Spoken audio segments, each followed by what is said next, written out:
we've already got really a forum. We've got our Pennsylvania State Association of Township Supervisors. 95%, listen, 95% from what I read in my email of the land area in this state is covered by them and their members. And that's a good question. What have they done? Last summer, I talked to them and I asked them these questions. Who do you have lobbying for us on behalf of the townships in Harrisburg?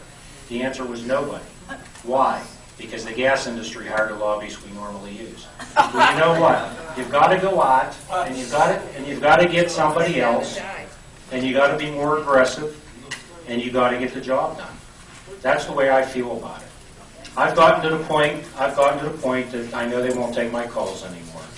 But I mean that we're at the point now with our state reps, senators, PSATs that we've got to be ignorant. We can't be nice. We can't be polite. We have to insist that they do the right thing, and they step up. Right.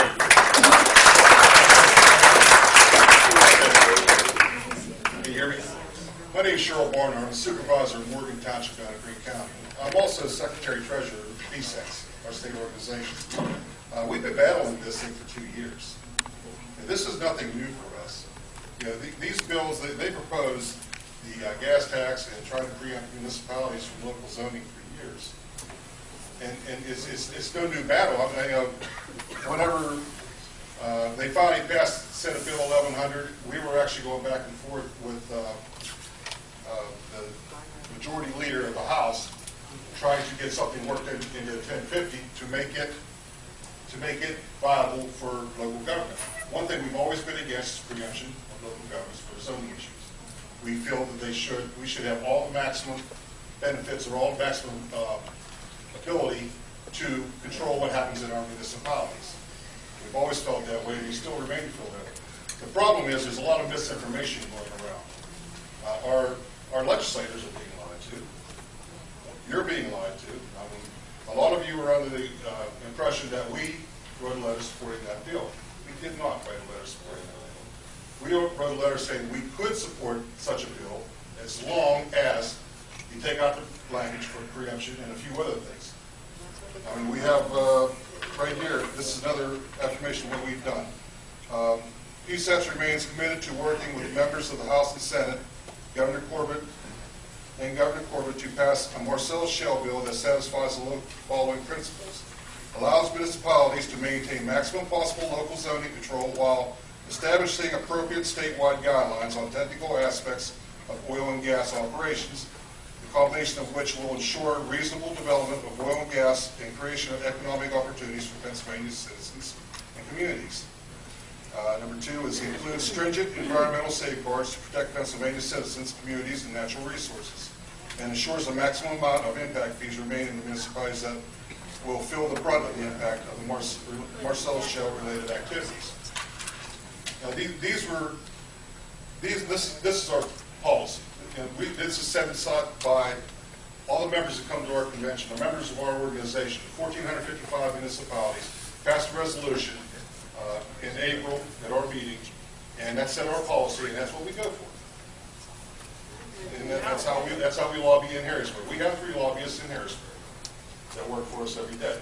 The problem is in-house. Those are in-house lobbies. Now, the problem is there's a lot of misinformation going around. The senators are hearing and the legislators are hearing that, well, we're creating all these jobs. They are. Thousands of jobs in Pennsylvania. But has anybody noticed there are thousands of RVs and motorhomes without a state place moving into Pennsylvania that we're having to deal with? You're not being told that. Yeah. I mean, they're coming in. We're having to we're putting together zoning orders for RV parks right now to try to meet the needs of the people moving into our communities. Yeah, there's thousands of jobs. They're not all Pennsylvanians. Right. And the other impacts are, they're taking all the drivers from our local services. The people who deliver our fuel in the wintertime. Well, we have people who can't get fuel oil or propane in the wintertime because all their drivers are hired up by the gas industry. They're getting another $5 an hour to drive these trucks. And they can't get anybody to drive for them. PennDOT can't even get their winter maintenance help this year. They used to be a big thing to try to get a job at PennDOT in the wintertime. Now they got lighted signs up. We're hiring. Please apply within. We can't get drivers. They're a commodity now. You can't get them. Another thing is they said they spent $1 million on local roads in the past couple of years. They did. Fixed their damage. They didn't do anything extra for us. They fixed their damage and built the roads they needed to their well sites. They never went an inch past their well sites. If they want to do something for local government, pay the whole road. They paid what they needed to get done. So they didn't do anything for us. Can I ask why PSATs wrote a letter to the legislature saying that the language that's in 1950 is a good and reasonable alternative to complete preemption? Say that again? Good question. Why did PSATs write a letter to the state house? Why did PSATs write a letter to the state house saying that the language in House Bill 1950 is a good and reasonable alternative to complete preemption? We're talking about the Baker Amendment. Exactly. That's the language that's in the bill now that we're all talking about No, the tonight. Baker Amendment took out the language that preempted local governments for local And it put in this language, this new language. It's No. the language- It was the not a- language it was that not- brings in the Attorney General to be the judge. Well, yes, we did it's a negotiation. We did look at it. We still have our rights.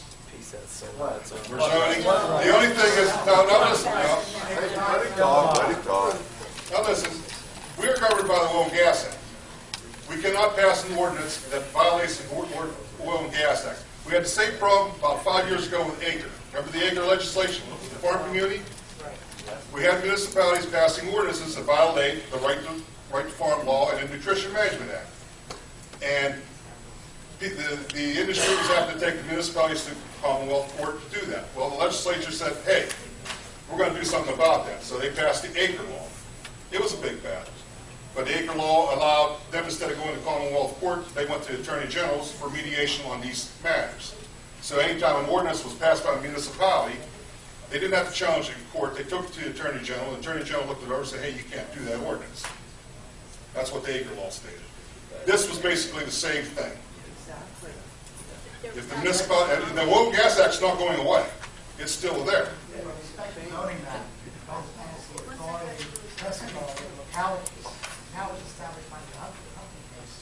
Yes, that would not change. This notice is Yes, taken it away. But what this bill is. Legislation will take away the establishment of what Huntley said for the right and authority of local governments to use the zoning map properly.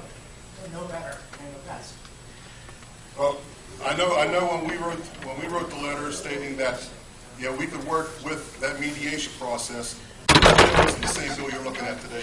Cheryl, I'd like to make a comment on That bill's this changed. about what you've just said. Whenever PSATs endorsed the Baker Amendment in the House Bill 1950, it gave the opportunity for everybody to hide behind that right away. Brian and myself have gone in, we talked personally with Senator Pippy, we talked with Senator Solovey, and the first words out of their mouth was, PSATs endorsed this.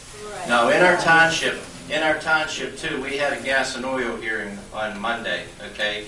And I have our manager and one of the other supervisors with us that can attest to this tonight.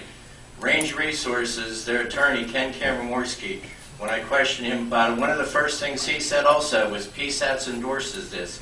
Everybody is hiding behind what you said by 1950 as an alternative to it. And I think it takes away too much of our rights of the local zoning law. And I think PSATs needs to step up and say that. Yes, Hello. Hi, Cheryl. I actually met you at the PSATs convention this past spring. I don't know if you remember the conversation, but we were talking about shale development, or gas rather, development in your area, and that you had been inundated with the trucks and everything. So, and I consider you, our small acquaintance, to be an intelligent and an honorable person.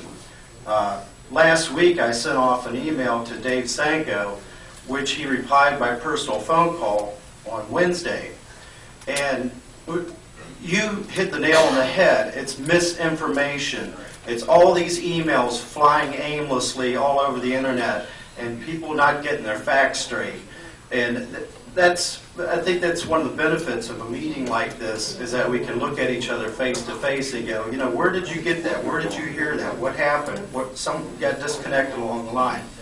So I made a suggestion to Dave. I said, there's all this stuff flying around. I said, you need to get around this, and you need to come out and nail it down and say, this is where we're at, and this is what we're all about.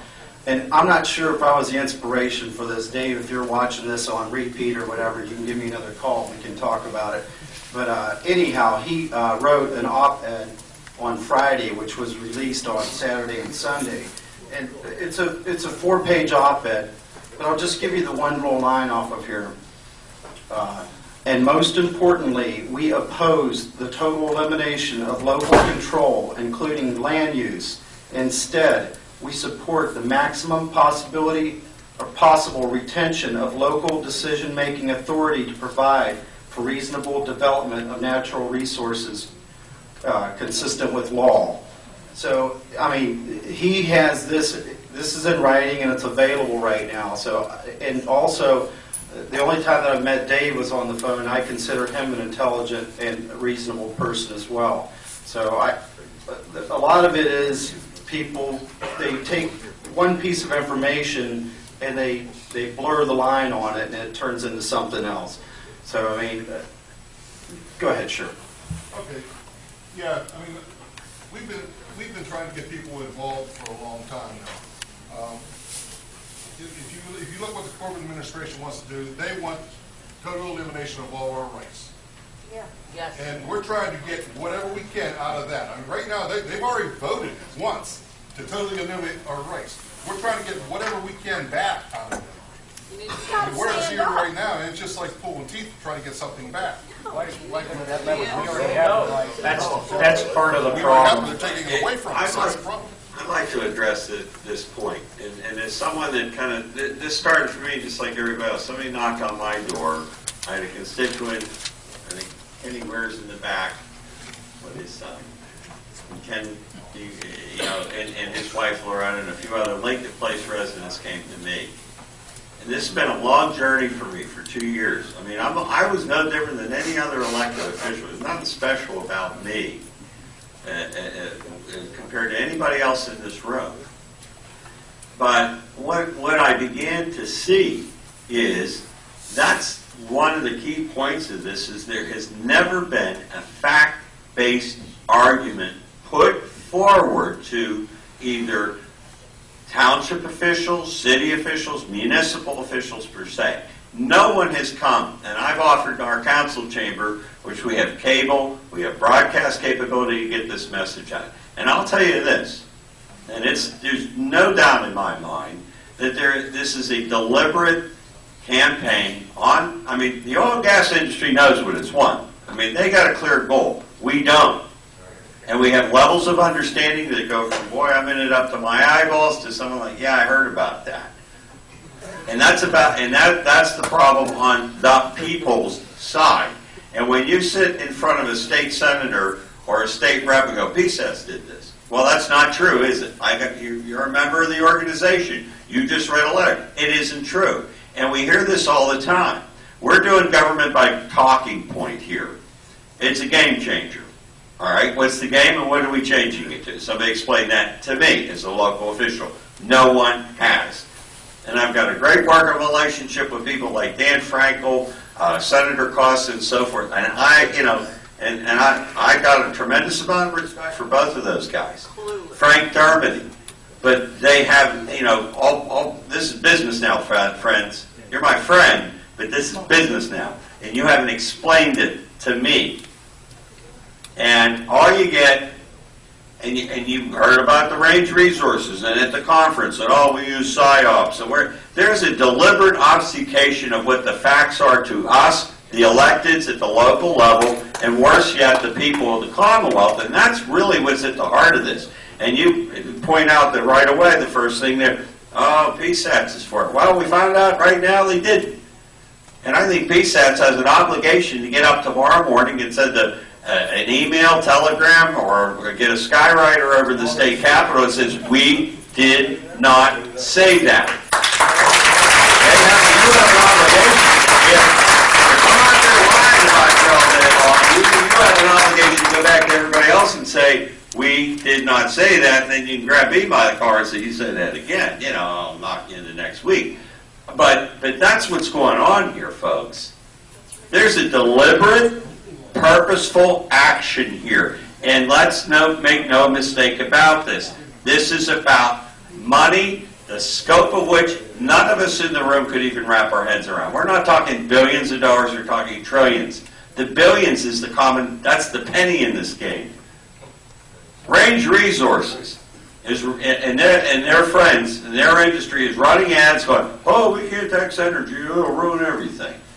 You know, right up the line. It's a lie. Go online. I need you guys to, this is at the root of this. Let's start with the root of this is, and it's about greed, and greed can't lead, and right now it is, and we need to take that back. And here's where I want you to know this. And a lot of people look at me and go, oh, you're crazy liberal, and all you read all these liberal rags. I don't. I read 10Ks, I read 10Qs, their filings, the corporate filings with the federal government. It's out of their mouth. Go online and look at the Range Resources, Seeking Alpha. Every corporation, General Electric, whatever, they all do it. They have a quarterly conference call, and there's a transcript that is published online. You go online and go home. Fourth quarter 2010 Range Resources conference call. The transcript will come on. It's out of their mouths, not mine. And John Pinkerton on that call, one, they sold off all their Barnett shale holdings. I saw that coming by reading the 10Ks for the corporation. This is all accessible online. You can get all the information you really want to get to the bottom of it. They took that money, they sold it for $900 million or $700 million with no quote-unquote tax leakage in that transaction. They got 86% of their capital budget in play in Pennsylvania, and they're seeing a 50% rate of return on that investment. And he goes, he says, a 50% rate of return, period. It's amazing. It sure is that our government, this nation, went to its knees in 2008. We're all at the local level trying to figure out how to pay for school lunches for the kids, how to pave the road, what are we going to do about the bridges falling down? And these guys are walking out of the room, and if you want to go further, go look on Bloomberg and see who last year was the lowest paid corporation in America. Over 4-year average, corporate rate's 35%, right? 0.4% is what Range is paying. That's it. And they ain't paying none in Pennsylvania because we can't have a tax. And that is at the bottom of what's going on here. For them to orchestrate the local impact fee, this premise that we're sitting here now arguing over, that we've been fed, is driving the whole need now. Well, you don't get an impact fee unless you accept the regulation. By the way, you have to accept the regulation. You don't have a choice. This is what's driving the train here. And I'm going to tell you something else. You start looking at the financials, and that's where I go. I sure as heck read the New York Times and all this other information that's flowing out, but you go back to the corporate financials, and that starts telling you where the story is here. You got 120 companies drilling in Pennsylvania right now, roughly. You're up to 3,000 wells. In the next 5 to 10, you're going to see 50,000 wells. And that's only going to get them to the point where they'll understand where the sweet spots are in the Marcellus. And then they're really going to go at it. And we're seeing adverse impacts in the test communities in Washington County and up in the Northeast, up around Dimick and just south of the border in Binghamton, New York. And you see the impacts there. You see what's going on. You see people being abandoned by their government, told to drink their well water that's black as night coming out of their wells. They're cut off from water now. And those are the impacts in a very small way, and they're not good. And now we're ready to go whole hog here. And they're going to make a boatload of money, and I'll bet you right now $5 to $10. Within 10 years, you're going to have maybe 4 operations in here. You're going to have Reliance Energy out of India. You're going to have Royal Dutch Shell that just paid $2 billion for a little drilling company, not because they got a great technology, is they had leases.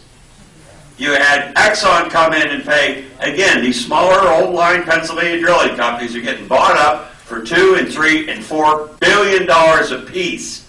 Big boys are in. And Range is in there. They're not the giants, though, and the giants are on the doorstep. That's right. When we did the ban in Pittsburgh, it published, there was a story in the Times of India in Mumbai. Why the hell would they care about what we're doing here? Because they got a huge footprint in this. The money's going to get upstreamed along with the gas and sent to global markets, and we're going to be sitting here with the adverse impacts for years to come. And if you go back to the Range Resources conference call of 2010, it's their transcripts published online, Seeking Alpha if you want to go there. And they're also telling everybody how well they're going to be doing, because one of the reasons why they left the Barnett and most other shale plays are single plays. Pennsylvania is the bonanza. You got Marcellus, their costs, according to Range Resources, go down by a full third because they got the infrastructure in place, and they're making 50% ROI on what they got now. And then they go down to the Utica and the Devonian. They're going to be here forever. And they're here going to be drawing out the resources of this Commonwealth to the detriment of the people that live here. And they're going to come, and they're just going to take, and they're going to take, and you've got nothing to say about this. This is insanity, what's going on here. For state representatives, and I give a lot of credit to Jesse White. I drop on his Facebook and throw some stuff in on it too. But where the hell's everybody else at? Where is everybody at? Where have we, how many times have we had Senate panels and state legislative panels to come to our communities to talk about a hot topic? I haven't seen any on this topic. For City Council of Pittsburgh to move on a bill without a public hearing, it's got to be pretty mediocre stuff. The public has a right to know, and they're taking away our rights constitutionally. Now they're setting up the Attorney General is going to be the final arbiter of everything. When the hell did the Attorney General become the Supreme Court of the Commonwealth of Pennsylvania? And when did they become king? You're going to have a fight on your hands. We'll be making phone calls tomorrow. I'll get a resolution again in council to send to the Commonwealth, and we can do that. But if no one's listening, and nobody wants to hear what's being said, nobody wants to hear about the lady with with barium in her blood, or the guy down in families that I've sat with and seen the blood tests. Where's the environmental impact studies? Where's the health risk assessments? The Secretary of Health of the Commonwealth of Pennsylvania last summer in June said we need to begin to start documenting and looking at this. What did Secretary Crancer, the man charged with protecting the environment, say? Oh, that won't prove anything. How the hell do you know when it'll prove until you go look? We were talking about a Mod-Fayette expressway in this part of the world. How long did the environmental impact study for that ribbon of 26 miles of highway take? Probably close to 2 years, and another 9 months of comment period on it by the public and the local officials. And that's 26 miles from large Pennsylvania to Pittsburgh, and a ribbon of roadway. And yet, look at the due diligence we did on that single piece of work. And here you have something that blankets the state, blankets our municipalities, and where's our due diligence on the part of those that we gave the honor and privilege to represent us, not rule us. And somehow or another, this is starting to change into rule. I'm a fond student of history. When John Adams and his buddies were up in Boston, they got ticked off because they were being treated differently than their brethren in England. They were all British subjects, but you guys, you shut up, you do what you're told, and if you don't like it, we'll give you the stamp back. We'll just keep punishing you until one of the points, and that was the breaking point. It was like, you know what, we don't need to be with these people anymore. And these same dynamics are in play right here, right now. Are you a democracy? Who has the rights, the Attorney General or the people? If they vote to ban in communities and so do so in a free discussion in a democratic way, then who's to say that they're wrong? Who's to say that? And you're taking interests here that are exclusive to a single industry. And my good friend Bill Peduto brought this up to Katie Klaber in our meeting that she was invited to.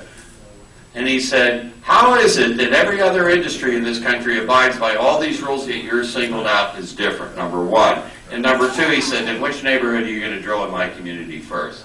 And there was silence in the room. There's no answer to it because there's no discussion. They got their talking points. They're going to wave we got PSAT's letter, nobody read it, I don't have it, and nobody's here to challenge it to see if that is or not. And now we find out, guess what? PSAT's never endorsed the bill. And I don't understand how PSATs could endorse anything that's on the table for a vote tomorrow, because we've only saw it yesterday. You know, when these final amendments are coming through. So what is it that we're endorsing here? Who knows? And we have an obligation to due diligence for the health, welfare, and safety of our communities and the people that live in them, protecting their property rights as well as others. And all of a sudden, this all got shifted out of this equation.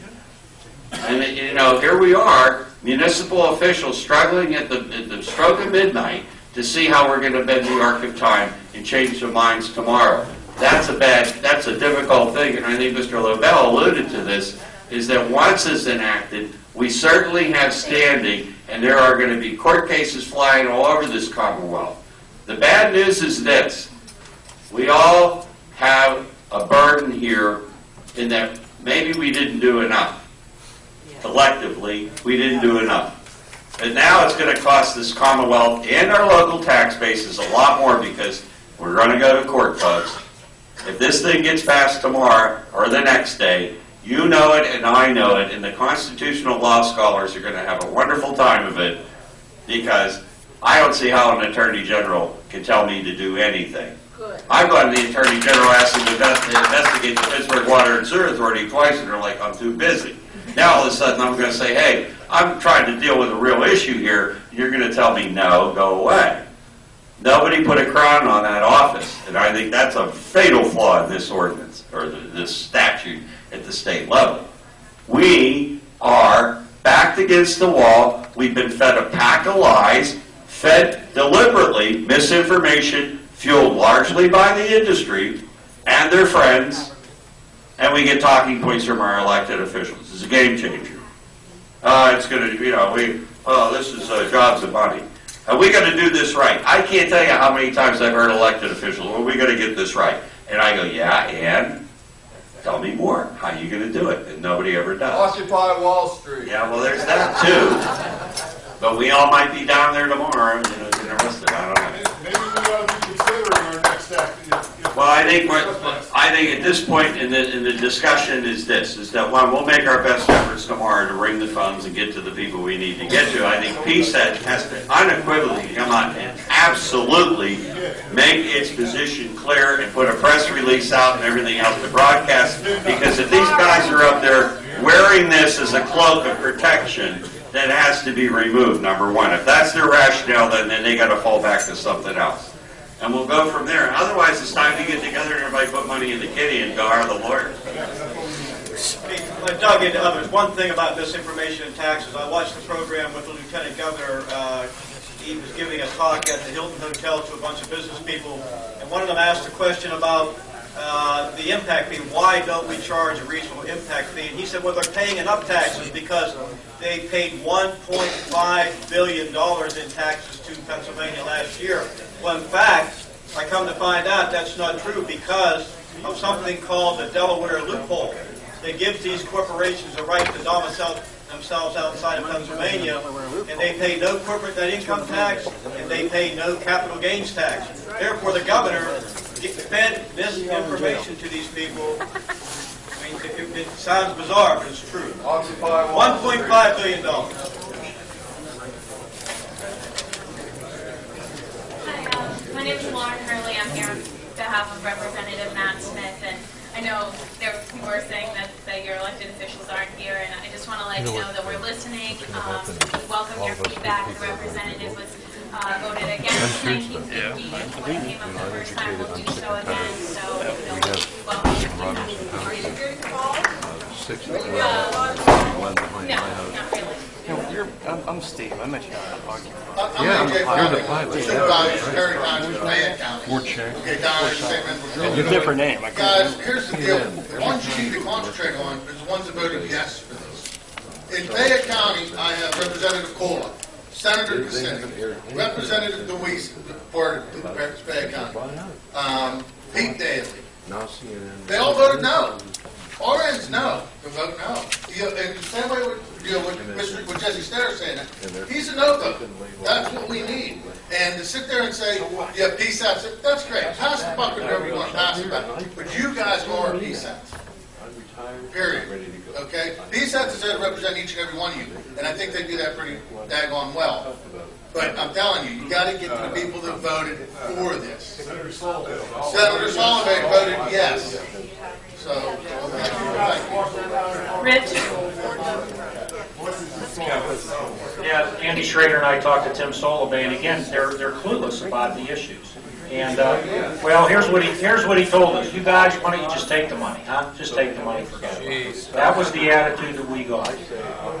But all the issues that we brought up with Senator Sullivan made it back to the Senate. He did go back to the Senate. He did talk to the leader of the Senate and say, look, we haven't looked at some of these issues. But you're right. We need municipal officials to call these senators, to call these representatives, and put pressure on them to vote no on all these issues. And then when they pass these issues without our representation, all of you municipalities need to communicate with one another and get out on the street like every one of our activists have been. On our own dime, in our cars, spending our gas money, going to community after community after community, screaming into the wind, look what's happening. This gas issue is a very small chasm of what's going on worldwide. This is a huge issue. This is the New World Order. This is the world market. This is turning us into a third world country, whether you want to laugh, believe it or not. We have no industry. This gas is going overseas. China owns Pennsylvania. Tomorrow, I say everybody better get off their duff. Instead of sitting there wanting to sound real intelligent, everybody wants to negotiate and look real intelligent, real level-headed. It is time to get radical, because you are losing your rights, and you're going to see tanks rolling down your street if you get out of line. Look at the history. Look what's happening in Europe. Europeans laugh at this stuff because they've seen what happened in Europe 100 times. This country is in big trouble. This is a very serious issue. I've been at it for 2 years. Everybody needs to get up. When they do something tomorrow, you better be ready to act, not sit there and go, oh, gee, did we call our senator again? No, we better act. Someone better get up and act with us. Thank you. That's the way it has to be. Right, government's broke. We have to occupy. I just want to have one request. The gentleman from the PSATs. I don't know your organization that well, being just a newly elected official, but I would like to ask you to get in touch with somebody from your organization tonight and place a personal call to Senator Pippy tomorrow morning and let him know your position. Thank you.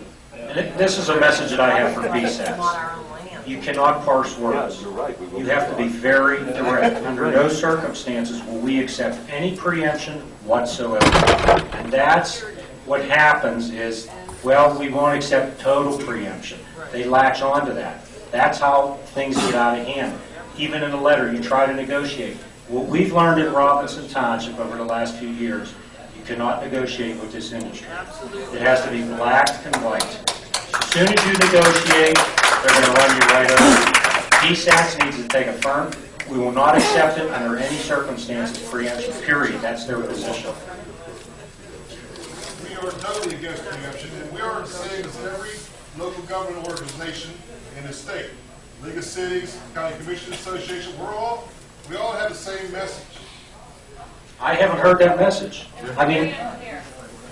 I haven't heard that message. Let me tell you, I talked to Elam Curry. Staffers in the state house, and they're saying it's unclear message, and I think tomorrow there has to be an action alert from PSATs. It was sent out today. I talked to Elam Hurd last summer, and basically he told me, look, we're probably going to have to accept some sort of preemption.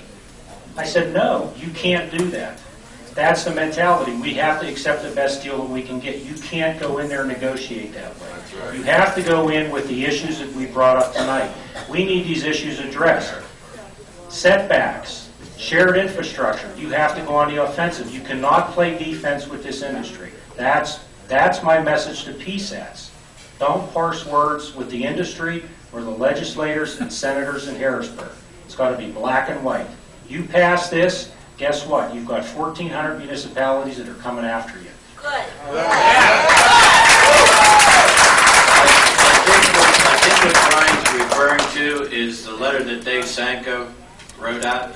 And if you read it here, it said, and most importantly, we oppose the total elimination of local control, including land use. Instead, we support the maximum possible retention of local decision-making.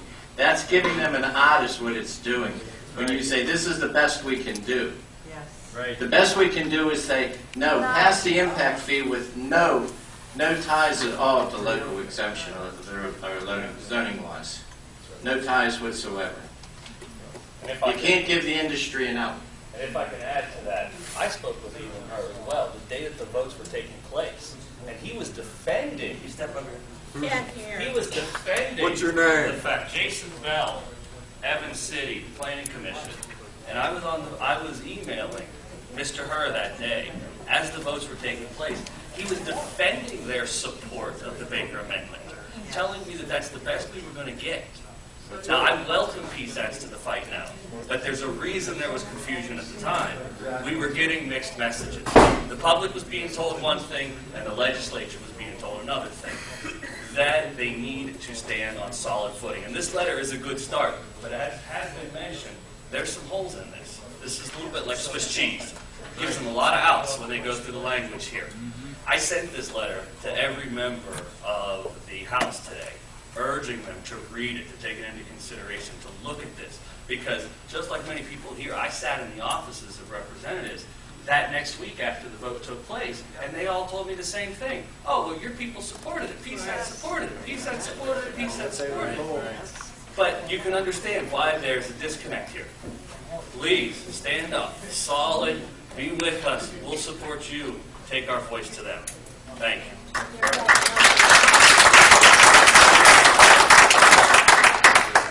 Anything else from the panel? Okay, folks, I realize we could probably go on for several more hours with this issue. At this point, we are going to go ahead and wrap things up. Let me just finish, first of all, by saying thank you to everybody for coming out, municipal officials and the public. I'll kind of end by saying this. Mr. Shale just made a comment that it is late in the game. I will say that having served 23 years in the military, I can tell you that one thing we learned is you never give up the fight. The vote hasn't happened yet. You have the ability tomorrow, to get out there and make a difference. Work with the organizations, work with your local officials, the ones that voted no, and let's stop this before it happens. Everybody has to be an activist. Everybody in here. Thank you, folks. Thank you.